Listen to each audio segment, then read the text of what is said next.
Hi guys, तर आज पण होते मी घरी. तब्येत बरी नव्हती म्हणून मी उठले 11 वाजता. मम्मीचा व्हिडिओ कॉल आला. मम्मीशी बोलले, ब्रश केला, नाश्ता केला, आंघोळ वगैरे करून दवाखान्यामध्ये गेले. डॉक्टर नव्हते म्हणून डॉक्टरांचा वेट केला. मग आले डॉक्टर. दादाचा मित्र आणि दादा होता बाहेर. मग दादा गेला कामाला. तर घरी जाते मी. पाऊस येत होता खूपच जास्त. म्हणून थोडा वेळ थांबले की दवाखान्यामध्ये आता जाते. पावसाने रस्ता खराब झालाय. तर भेटू तोपर्यंत घरी गेल्यावर.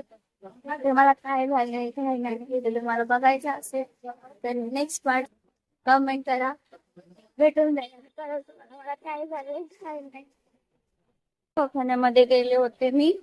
आज वेगळ्या दवाखान्यामध्ये गेले होते. पैसे काय माहितीये का, तर खूप सारे दिवस झाले जरा दवाखान्यात जाते जाते जाते सारा वेळ काय पडत नाही. थांबा मॅडम दाखवते माझी इथे. पहिले पहिले मी या स्कूलमध्ये होते.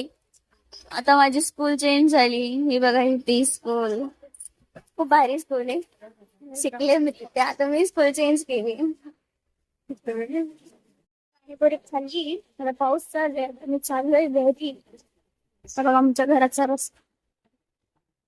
ह्या दवाखान्यात गेलो तर आम्ही हा दवाखाना खूप लांब आहे.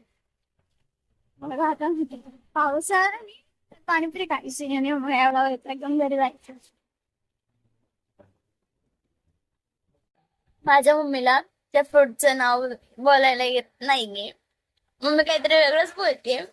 म्हणून मी विचारलं मम्मीला म्हणून मी विचारलं का त्याचं नाव काय. तर मम्मीने मला बरं नाही म्हणून सगळे फ्रुट्स सांगते.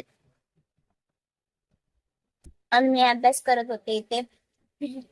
15 ऑगस्ट बद्दल स्पीच लिहित होती. काहीतरी प्रॅक्टिस करत होती जराशी. सॉरी गाईज, मी ब्लॉग एंड करायचं विसरून गेले. आवडलं असेल लाईक, कमेंट आणि सबस्क्राईब नक्की करा.